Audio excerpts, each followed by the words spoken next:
En cette saison, si tu n'as pas le carburant spirituel, bien aimé, je vais prêcher ici sur l'onction et carburant pour le ministère. Ça veut dire Dieu pose les bases parce que nous allons quelque part. Et si tu n'as pas le carburant pour cette saison, tu ne comprendras pas ce qui se passe. Récolte, Changalaba, nous rentrons dans le règne de l'esprit. Entrons dans le règne de l'esprit. Nous rentrons dans le règne de Dieu. Nous rentrons dans la présence de Dieu.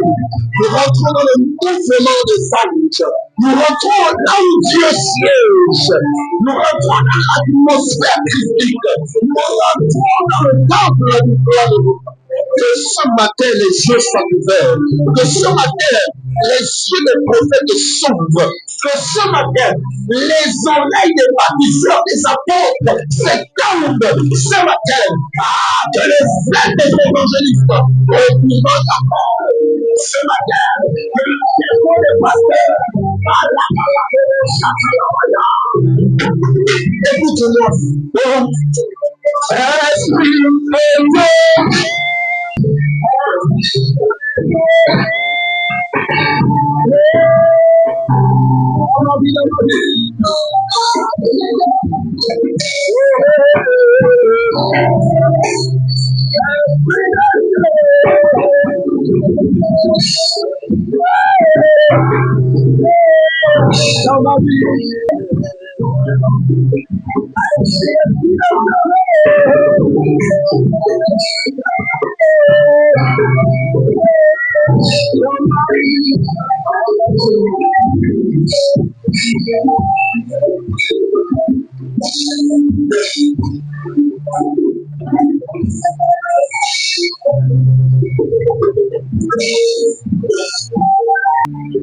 Laisse la belle esprit de Dieu.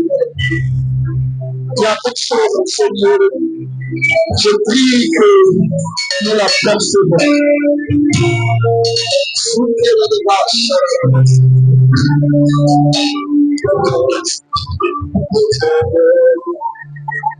Avec le feu seulement. Dans ma vie, l'esprit, dis-le. Avec une heure paisible, le soupi esprit. Esprit de wow, sa présence est là. Encore l'esprit de Dieu.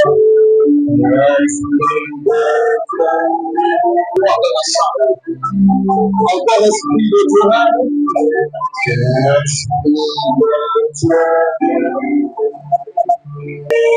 Je parle de toi qui est connecté à la bonne fréquence. Il y a une fréquence qui s'est ouverte ici depuis vendredi. C'est dans cette optique que Jean dit, ici est l'échelle de Dieu. Jésus dit, dorénavant le ciel sera ouvert. Il y aura les anges monter et les sortir descendre. L'Esprit de Dieu.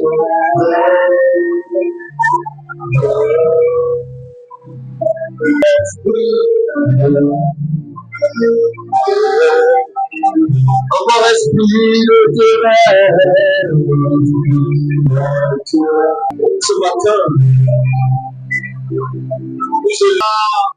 Ce matin, c'est lui qui a été élevé.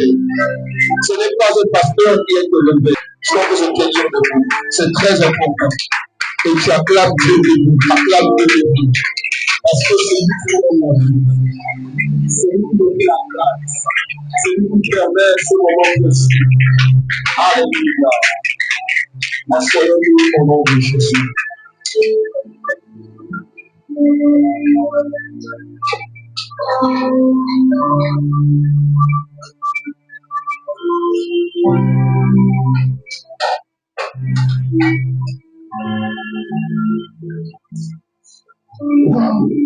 Dis avec mon roi. Dis avec mon roi. Vous savez, parfois, il faut flatter Dieu. Alléluia. Il faut flatter Dieu. Flatte Dieu. Ne sois pas complexé. Alléluia. Quand tu dis à ton mari ou à ta femme, je t'aime, tu le dis parce que tu le penses. Et quelquefois, il faut flatter Dieu. Tu dis à Dieu, tu es beau, tu es puissant, tu es fort. Alléluia. Parce qu'il l'est.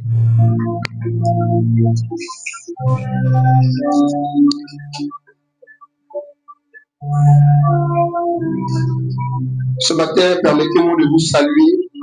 Vous qui avez effectué le déplacement, soyez bénis ce matin au nom de Jésus. Alléluia. Vous êtes très beaux et très belles ce matin. Je vais aller très vite. Permettez-moi de prêcher, d'enseigner.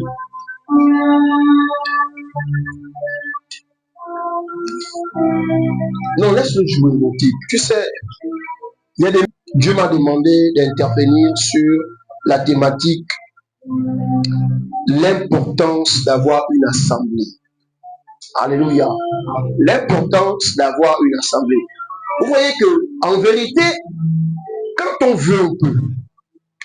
Alléluia. Le problème, seulement, c'est la détermination sinon, l'engagement des membres. Quand on veut, on peut. Alléluia. Hein, pasteur Ulysse? Si on veut ce qu'on veut là, on est capable de faire. C'est seulement l'engagement. Alléluia. C'est l'engagement.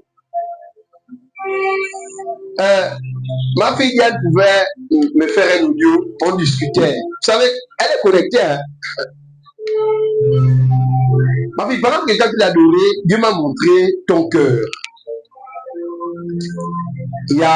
J'ai vu dans ton cœur un mal. Je vis un mal, c'est-à-dire une situation ou quelque chose qui te troublait un peu. Tu sais, tu portes. Il y en a qui qui porte, je prends seulement l'exemple d'elle, tu portes une vision qui est combattue. Et lorsque tu portes une vision combattue, à coup sûr, les combats du visionnaire deviennent tes combats. Voilà pourquoi tu peux remarquer que parfois, il y a des frottements. D'accord? Il y a des frottements. J'ai discuté avec elle, elle m'a fait l'audio. Elle me parlait des fondements. Alléluia. Les fondements et le manque d'engagement. Alléluia.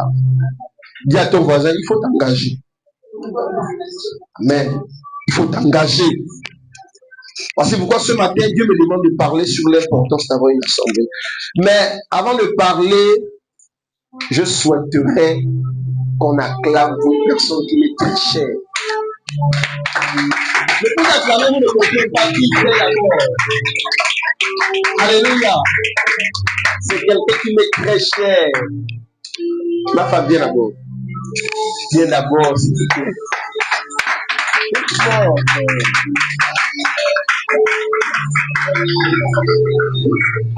Acclame bien, acclame bien.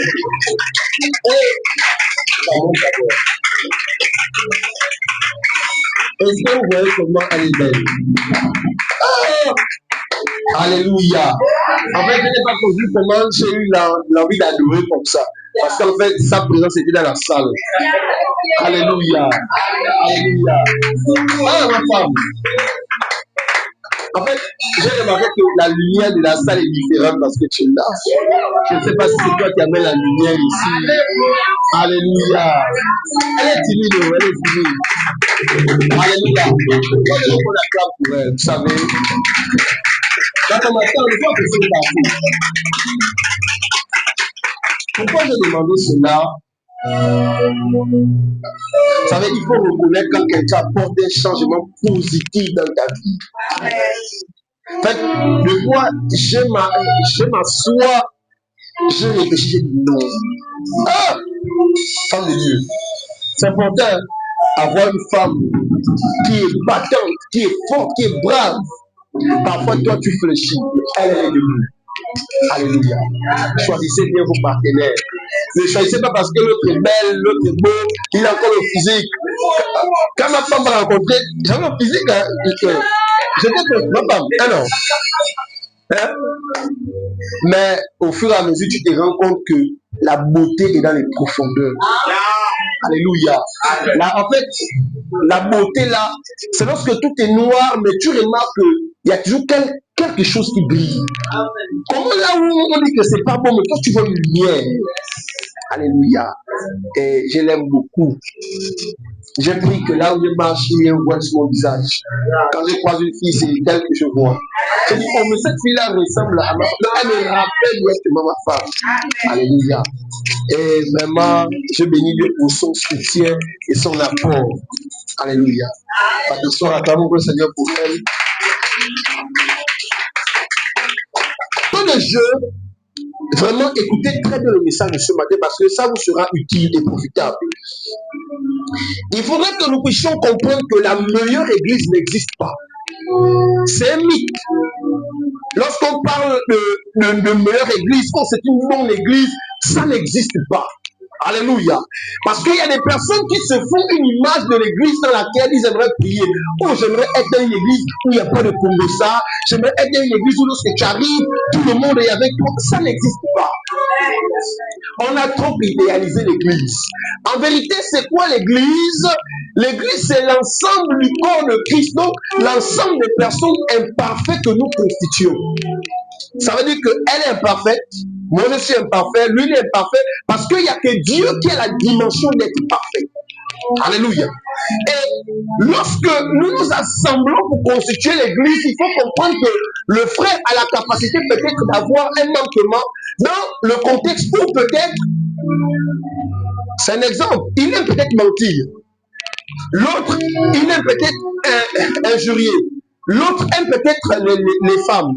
Et le problème avec nous, c'est que tellement nous avons idéalisé l'église que lorsque nous rencontrons un problème dans l'église, on se dit que cette église-là a un problème. Alléluia.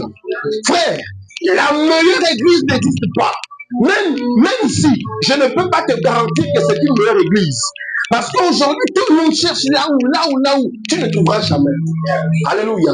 Vous savez, comme on dit, le meilleur parent n'existe pas, mais ton parent est unique. Alléluia. Tu sais, si tu pries dans une assemblée, bénis le Seigneur. Si tu grandis dans une assemblée, bénis le Seigneur. Parce que on dit toujours, j'aimerais être dans telle assemblée. J'aimerais avoir telle maman. Seigneur, pourquoi ma mère n'est pas riche? Pourquoi mon frère n'est pas riche? Pourquoi mon père n'est pas riche? Dieu t'a donné quelque chose d'irremplaçable. Alléluia.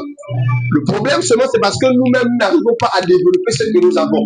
Je pouvais dire dans une prédication un jour et dans l'un de mes livres que j'écris, j'ai dit, on se vante que le pasteur de l'autre a l'onction. Le pasteur de l'autre guérit les malades. L'église du pasteur de l'autre est une très grande église. Mais pourquoi tu ne pries pas pour que ton pasteur devienne ce que tu vois ailleurs?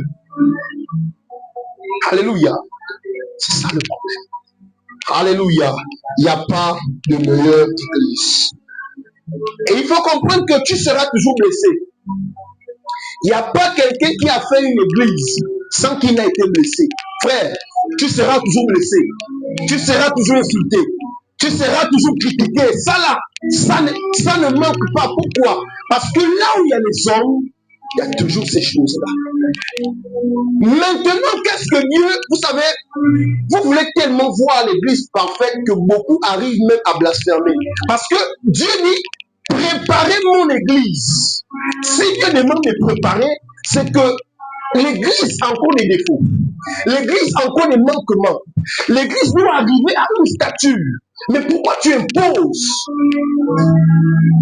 C'est parce que pourquoi beaucoup se frustrent, beaucoup sont à la maison. Tu pries, pour le moment, je suis à la maison, mais pourquoi? Parce que l'église m'a dessus. Non, l'église n'est pas dessus.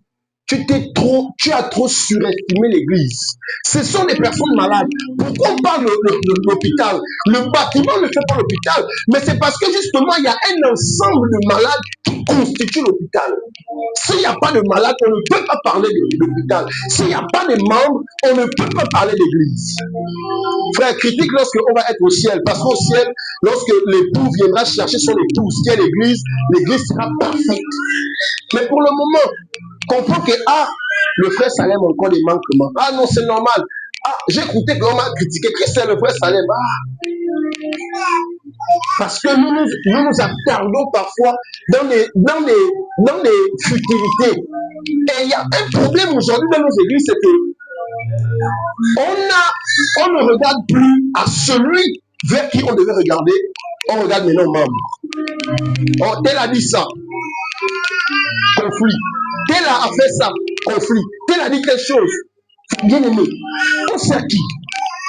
Moi, c'est l'une des choses que j'aimerais vraiment que les membres de l'église en général, du corps de Christ, puissent comprendre. On sait qui? Pose la question à ton frère. Dis, je sais qui? Alléluia. Vous savez, depuis quelque temps, moi, personnellement, au niveau de l'église, j'ai remarqué un peu des petits comportements, des petits trucs qui pourra peut-être affecter sur l'église.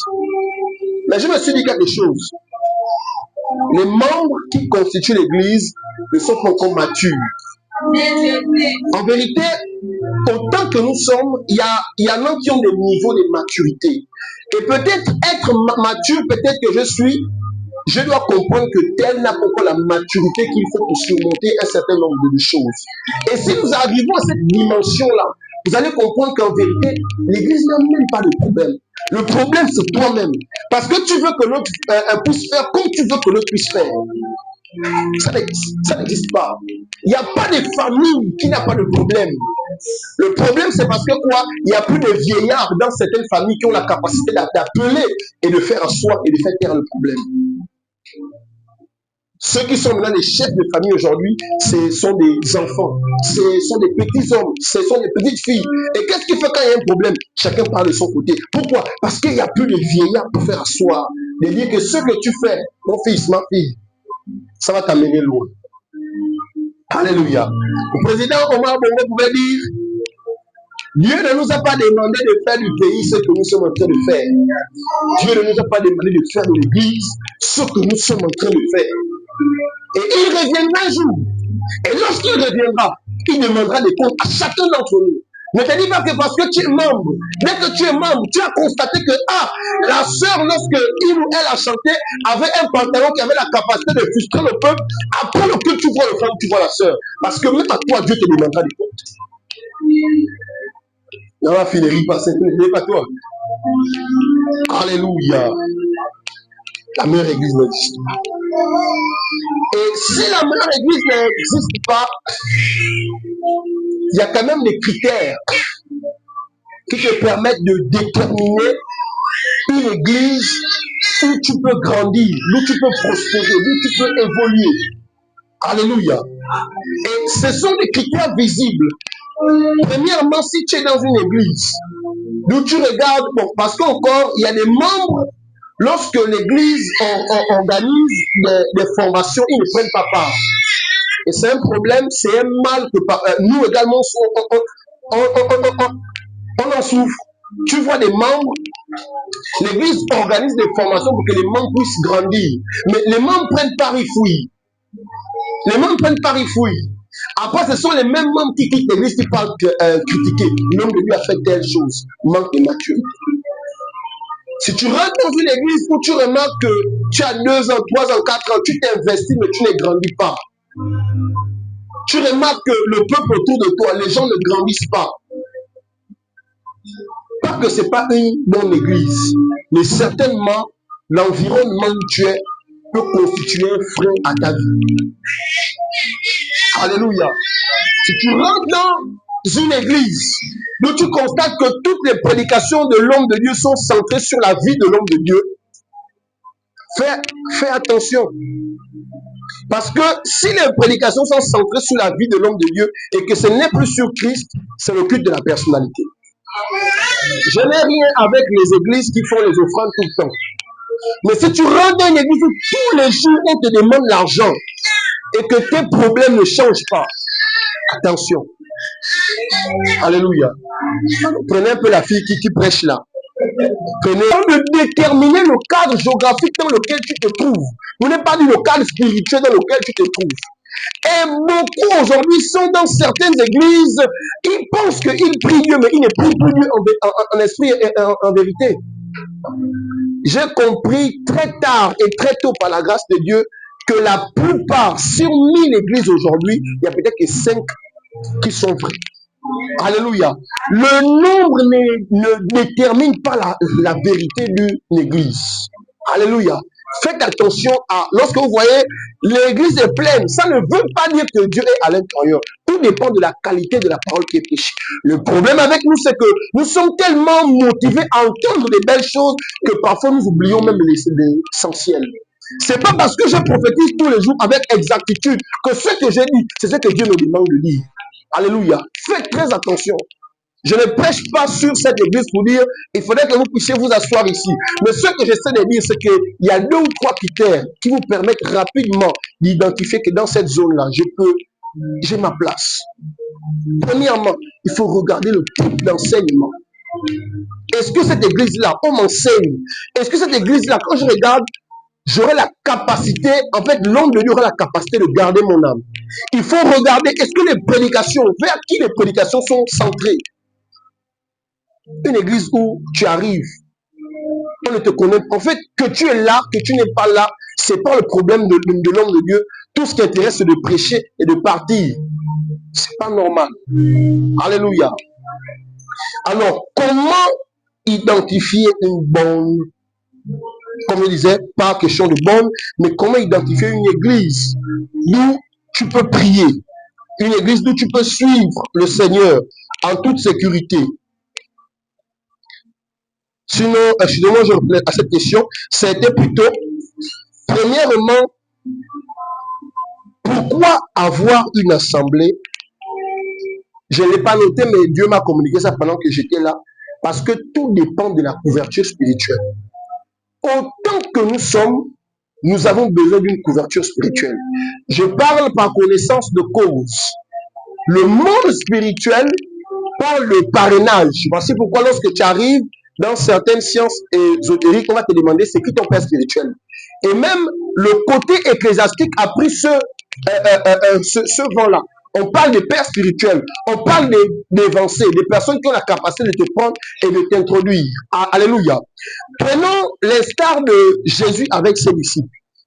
Il y a quelque chose qui va se passer, c'est que les disciples sont allés, vous savez, parfois il y a des problèmes que vous n'allez pas chercher.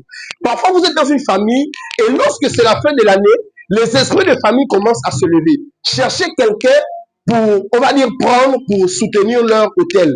Et qu'est-ce que Jésus fait lorsque les disciples sortent pour aller évangéliser?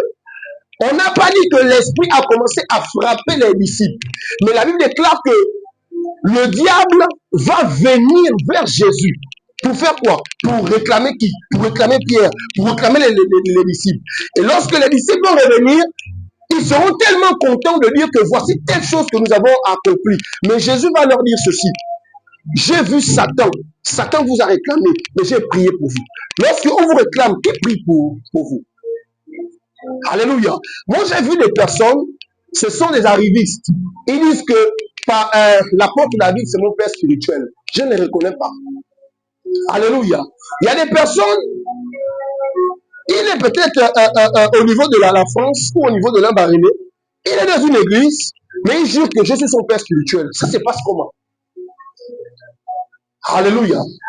Chez nous, en Afrique, pour ceux qui connaissent la tradition, vous allez remarquer que même si ce n'est pas ton propre enfant légitime, dès que tu prends un enfant pour rester dans ta maison, avant que l'enfant, si l'enfant a des besoins, si l'enfant veut sortir, même s'il va aller chez son propre parent, il va te demander la permission. Pourquoi? Parce qu'il réside sous ta couverture. Et à l'instant, s'il arrive un problème, tu es responsable de ce qui arrive à l'enfant. Il est important que tu aies une assemblée. Il est important que tu aies une église parce que tu as besoin d'une couverture spirituelle. Moi, j'ai une couverture spirituelle. Alléluia. Moi, j'ai une couverture spirituelle. Mon père spirituel, le pasteur Castillon Moutinga, il est à l'Alliance chrétienne. Et vous-même, vous le voyez les quelques fois qu'il intervient dans cette église. Tu as besoin d'une assemblée parce que ton assemblée est ta couverture spirituelle. Tu ne peux pas dire que tel homme est ton père spirituel, mais tu ne pries pas dans cette église. Changeons les mentalités. Il y a même des hommes de Dieu qui ne vous connaissent même pas. Oh, le prophète, tel prophète, c'est mon père. Il ne te connaît pas. Il ne t'a jamais vu. Il ne sait même pas que tu existes. La paternité spirituelle. Alléluia. Pose-toi la question ce matin. Toi-même dans ton cœur. Quelle est ma couverture spirituelle? Voici pourquoi beaucoup de gens commencent dans la foi. Après un moment donné, ils s'égarent. Vous savez, il y a un phénomène que je voulais proposer comme une thèse.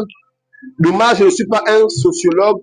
Donc, de peur qu'on puisse m'attribuer un encadreur en sociologie, j'ai préféré décliner. C'est la démission des parents dans la vie des enfants.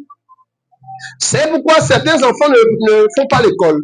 Parce que les parents ont démissionné très tôt. Lorsque l'enfant part à l'école, le parent a pris toute la charge. Il a donné à l'enseignant. C'est seulement à l'école que l'enfant ouvre le cahier. Lorsque l'enfant arrive à la maison, le parent est incapable de dire à l'enfant ouvre le cahier. Bon, vous pensez que les devoirs qu'on donne à l'enfant là, l'enfant ne fait pas. Mais plus tard, l'enfant va se détourner. Vous apprenez les choses aux enfants des autres dehors. Lorsqu'ils vous posent des questions, mais vous avez des problèmes pour enseigner vos enfants sur la sexualité. Et les enfants découvrent ça dehors. Alléluia. Si tu n'as pas une assemblée, tu n'as pas de père spirituel. Alléluia. Tu as un père spirituel, c'est à l'instant où tu ouvres une assemblée.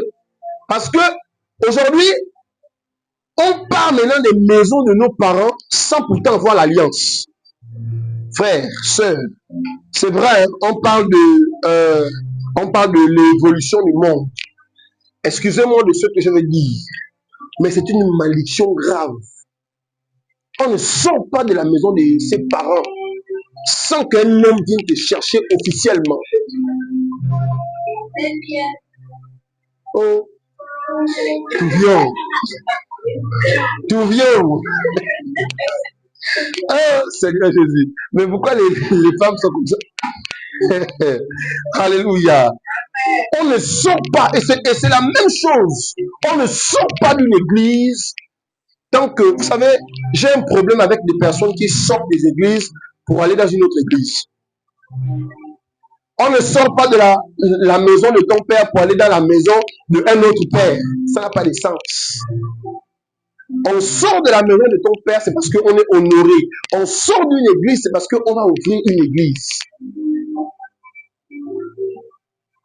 Est-ce que je parle à une personne ce matin? C'est pas, mon message. Donc, premièrement, pourquoi c'est important d'avoir une église? Parce que tu as besoin d'une couverture spirituelle. Deuxièmement, pourquoi avoir une église? Parce que c'est le lieu où l'Éternel déverse sa bénédiction. Genèse 28, verset 16. Je vais très vite pour terminer. La Bible déclare que Jacob s'éveilla de son sommeil et il dit, certainement l'Éternel est en ce lieu. Et moi, je ne savais pas. Alléluia. Il dit que ce lieu est redoutable car ici est la maison de Dieu. C'est ici la porte des cieux. Vous savez, ce n'est pas partout où Dieu déverse sa bénédiction. Alléluia. Vous allez constater qu'il y a des endroits dans lesquels vous retrouvez, vous priez, vous jeûnez, mais vous avez l'impression que le ciel est fermé. D'après les scientifiques, notamment, je vais prendre l'exemple du triangle des Bermudes, il y a des coins qui sont très spirituels. C'est-à-dire que spirituellement, il y a eu une forte activité qui s'est passée là. Vous savez pourquoi? Ce jeune-là bâtit l'hôtel là, il dit ici est la porte des cieux. Parce que son père Abraham avait bâti un hôtel en ce lieu-là. Il y a des personnes que vous ne savez pas qui ont bâti certains hôtels à certains endroits. Je prends l'exemple des cultes. Ici, par exemple, vous dormez dans une église. Vous allez remarquer que lorsque vous allez prier la nuit ou durant votre travail spirituel, vous aurez la capacité de rapidement vous connecter. Mais remarque que chez toi, tu ressens comme une odeur. Parce qu'ici, tous les jours on prie, tous les jours on loue. Les anges montent et descendent. En ce lieu, le ciel est ouvert. Alléluia. Tu as besoin d'avoir une église parce que c'est là d'où la porte des cieux se trouve. Alléluia. Dis avec moi, j'ai besoin d'avoir une église. Il y a des hommes sur lesquels Dieu a déposé des grâces. Je prends l'exemple de Psaume 133, verset 2. La Bible déclare, c'est comme l'huile précieuse qui est répandue sur la tête, descend sur la barbe et sur le bord de ses vêtements. Ici, Dieu parle de Aaron. Vous savez, il y a des bénédictions que tu ne pourras qu'avoir, que Dieu a versées sur la tête d'une personne. Voici pourquoi la Bible parle des lois des associations. Il y a des personnes avec qui tu marches. Voici pourquoi je vous dis tout le temps. Et ça là, à chaque fois que je prêche, je te le dis, on ne marche pas avec tout le monde. On ne marche pas avec tout le monde. Il y a des personnes qui ont reçu une huile. Il y a des personnes qui ont reçu une marque. Ça veut dire que lorsque tu marches avec la personne, automatiquement, on te marque. Continue à marcher avec tout le monde. Tu vas remarquer que la vie de l'autre va commencer genre à t'influencer. Tu remarques qu'il y a des choses qui ne vont plus bien. Ta vie commence à basculer. Pourquoi? Parce que tu t'es associé à une personne avec qui tu n'es pas associé.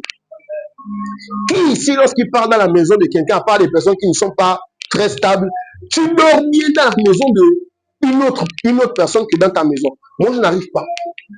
Moi, je ne fais même pas ça.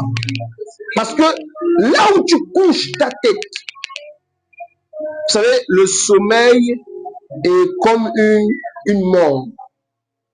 On ne dort pas partout. Alléluia. Tu as besoin d'une église. Pourquoi lorsque tu as une situation compliquée, tu viens vers l'homme de Dieu, l'homme de Dieu prie pour toi. Pourquoi ça marche? Parce que l'homme de Dieu a reçu une huile. Et lorsque cette huile-là, il te touche, il te communique cette huile.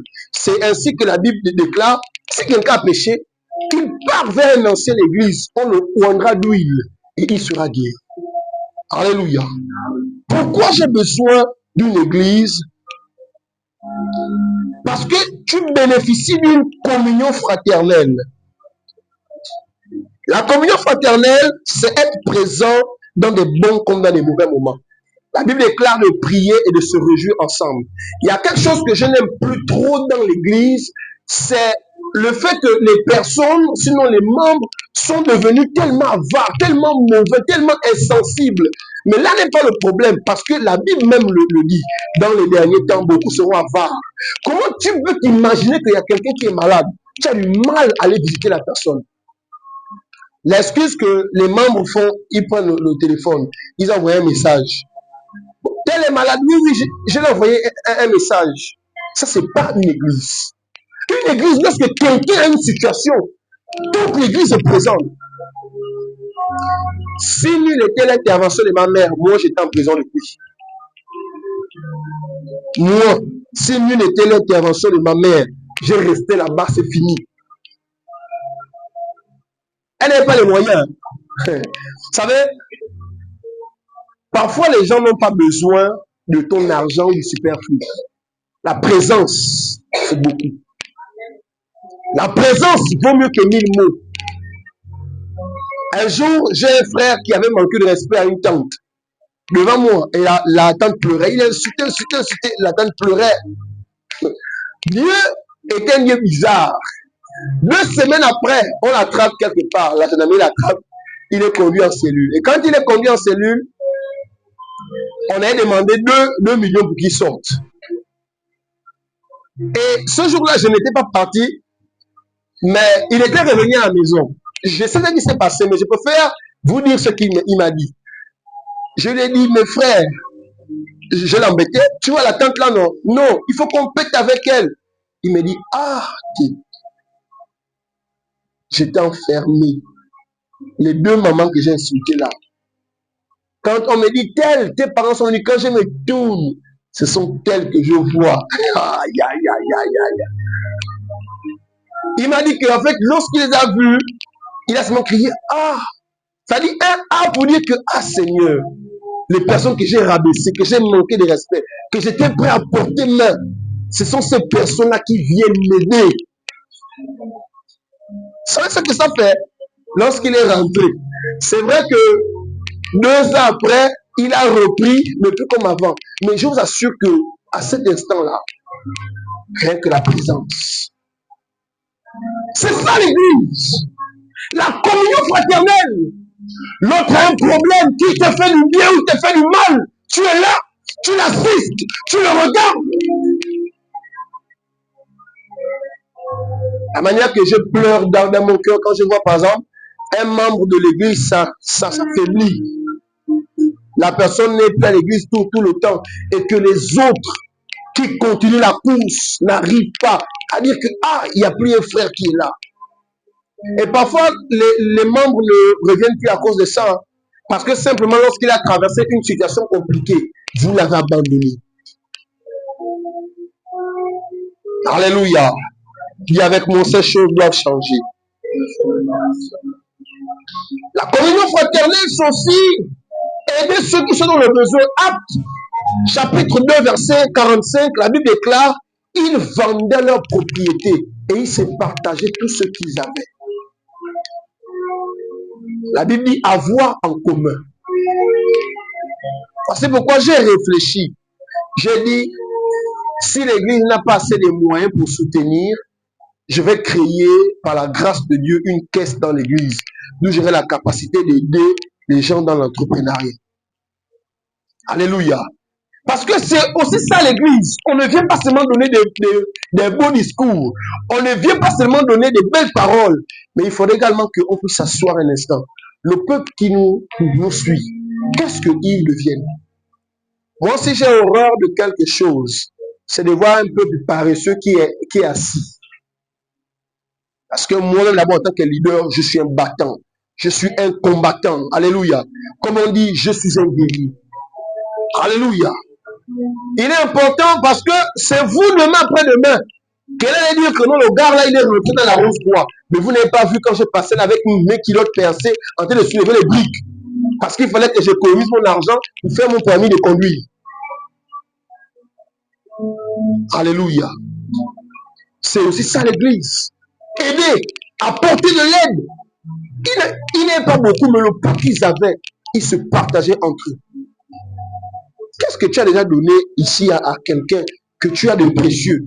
Tu es venu un dimanche, tu as dit non, ah frère, je n'ai pas beaucoup, mais Dieu m'a convaincu de te donner ça.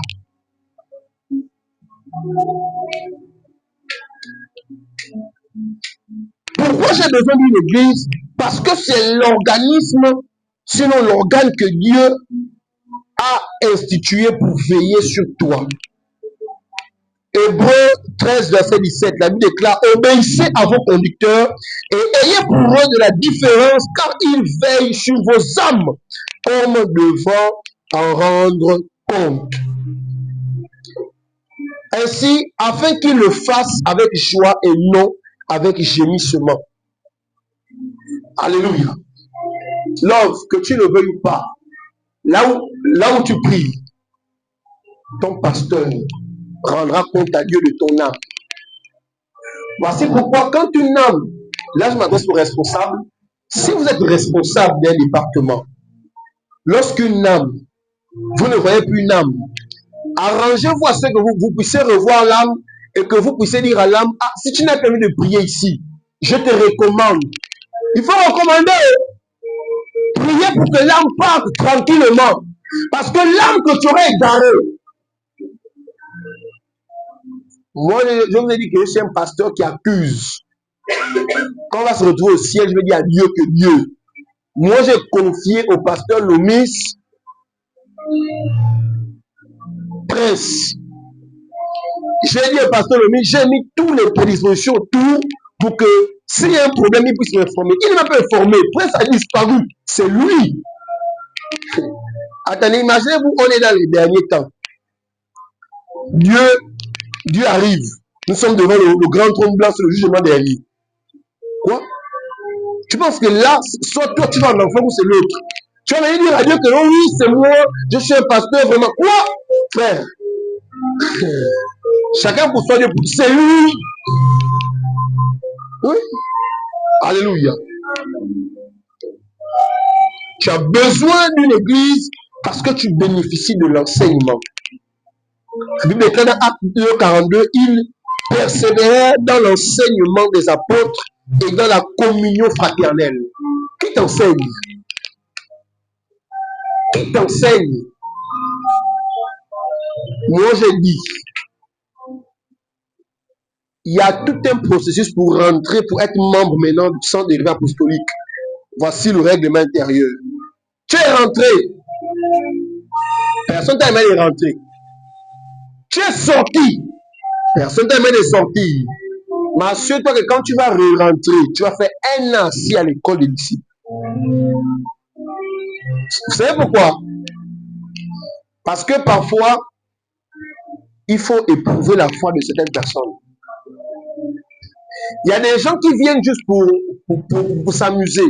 Et moi, par exemple, j'aime tellement prendre soin de ce que Dieu m'a donné que lorsque tu vas venir, je vais commencer à m'investir sur toi, t'enseigner, t'apporter de l'aide et tout. Après le matin, boum, tu as disparu. Tu laisses mal dans le cœur des autres. Pour me protéger, je mets tout un dispositif en place. Tu viens à l'église, oh, je vais rentrer à l'église, très bien. Tu commences au cours des disciples, cours d'affermissement. On te suit, on te suit, on te suit. Toi-même, tu fais tes preuves, on fait le devoir, tu passes. Deuxième niveau. Tu fais, on te suit. Tu passes, troisième niveau. Tu fais, quatrième, cinquième niveau. On t'envoie au baptême, si tu es baptisé, c'est bon, on te trempe dans les eaux. On te demande, on te fait un cours sur le service, les dons spirituels. Parce que c'est au travers des dons spirituels qu'on rentre dans un département. Et lorsque tu as intégré le département, tu es membre de l'église. On te prend, on s'investit sur toi, on te suit, tu grandis, tu commences à servir dans l'église. Après, plus tard, il y a une autre formation qui est offerte, c'est la formation des leaders. On te prend, on t'envoie à l'école des leaders, tu commences à apprendre à prêcher, tu commences à apprendre à officier. Et un peu, tu deviens adhéré, tu deviens homme de Dieu, tu auras la capacité d'aller aussi chercher les autres. Mais aimez ça, aimez les églises où on vous enseigne, mon Dieu. Jésus lui-même, il passait son temps à enseigner les disciples. Pourquoi aujourd'hui, maintenant, ce qui intéresse les gens, c'est le match vu? Frère, pendant que je te regarde, je vois tes doigts, je sens que tu es un pianiste. Oh, mais Dieu avance! Et pendant que je parle, j'écoute dans mon esprit. Hein? Non, là, je voulais mentir. Est-ce que vous voyez? Moi, j'aime ça. Mais ce que j'aime plus, c'est de voir une âme aller au Seigneur. C'est de voir la vie de quelqu'un être rangée. Moi, j'étais un délinquant, j'étais dans le monde, ma vie, les études étaient finies. Mais quand tu me vois aujourd'hui, tu ne peux pas t'imaginer que lui-là, c'est lui-là. Si on te montre mes photos, c'est le jour et la nuit. Ça veut dire que même si tu as été un bandit, tu peux reconstruire ta vie. Il faudrait qu'on soit une église forte, une église où il y a des ministres, des entrepreneurs. Quoi, donc c'est seulement le pasteur qui doit être riche. Après, c'est vous qui allez dire que le pasteur est dans la loge. Oui, c'est ceux qui vont dire l'homme de Dieu mange les dîmes. Mais venez au sait, vous mangez. Ce qui est bien, c'est que ici au Sera, on n'empêche à personne de servir. On est très ravis que vous puissiez servir. Il n'y a pas que moi qui ai part au temple. Ma vie est passagère, mais c'est qui la relève de l'église? Alléluia. On est en train de conclure. Il est midi 8. On conclut dans 2 minutes. Pourquoi j'ai besoin d'une assemblée? Parce que l'assemblée m'envoie dans les eaux de baptême. Je prends un exemple dans la foule. L'homme, tu es baptisé. Non. Oh, la Bible déclare, celui qui croira et qui sera baptisé sera sauvé. On peut dire, tu es baptisé. Pas encore. Pourquoi tu n'as pas une assemblée? Non, dis-nous, pourquoi tu n'as pas une assemblée? Ne sois pas gêné, hein, c'est pas la prison. On discute. Pourquoi tu ne fréquentes pas tu fréquentes quand même les églises? Mais pourquoi tu n'es pas resté dans une assemblée? D'accord. Oui, on sait que tout partout tu es invité. Mais là on t'invite là pour la décision de rester une place. Hein? Même si ce n'est pas ici. Quand on t'invite, fais le recensement. Je suis parti là-bas. Je sens que Dieu peut me faire grâce de prospérer telle place. D'accord? Moi, je ne prêche pas l'église ici. Hein. Moi, je prêche de l'église en général. Parce que tu sois là-bas ou là-bas, l'essentiel, c'est que tu dois prier Dieu en esprit et en vérité. Alléluia. Pourquoi tu as besoin d'une église? C'est le lieu où tu peux exercer tes dons spirituels. Je vais choquer les gens ce matin en disant que le don spirituel n'a pas été donné pour le monde, mais pour l'église. La Bible déclare dans 1 Corinthiens 14, verset 12, de même que vous, puisque vous aspirez au don spirituel, que ce soit pour l'édification de l'église que vous cherchez afin que vous en possédez abondamment. Les dons spirituels, c'est pour l'église. Alléluia. Donc, dis-moi par exemple, je vais prendre un exemple. La sœur, ça va? Comment t'appelles? La sœur Grâce. Est-ce que tu as un don que tu as remarqué à la maison qui se manifeste un peu presque tout le temps? Par un exemple? La prophétie. Très bien. Si on prend la prophétie, imaginons que la sœur Grâce n'est pas dans une église. Ça veut dire que Dieu a pris de son don. Il est venu déposer sur la sœur. Et la sœur décide de tuer le don à la maison. Est-ce que vous savez que c'est le problème que vous cherchez?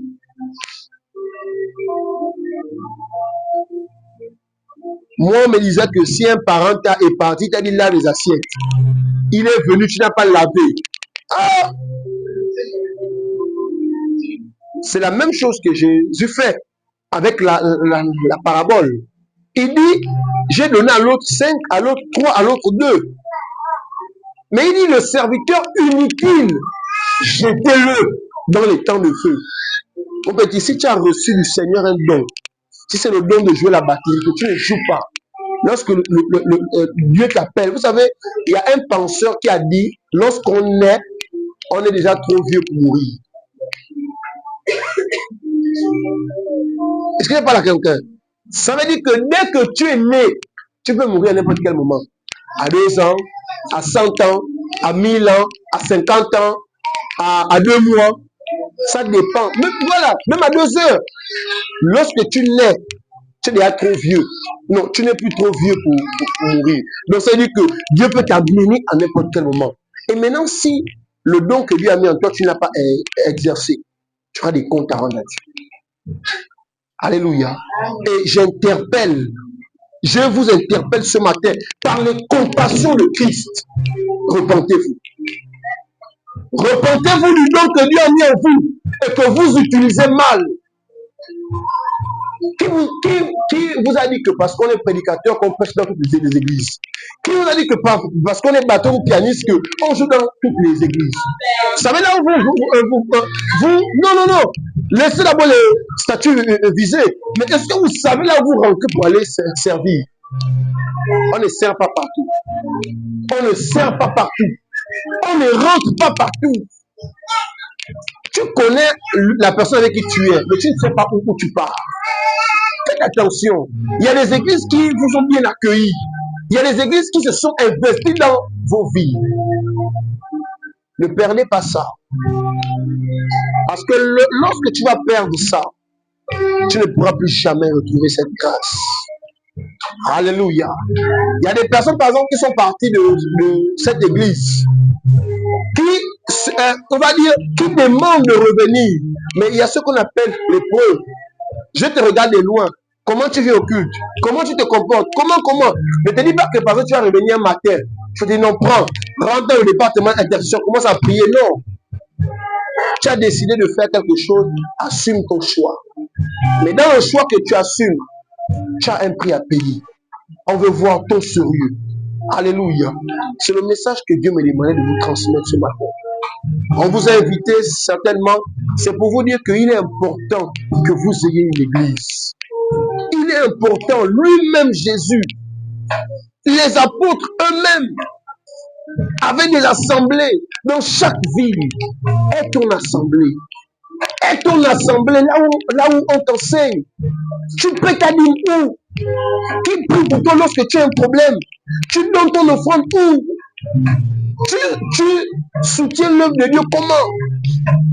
Parfois tu as envie de faire certains dons, mais tu ne sais même pas comment faire le don.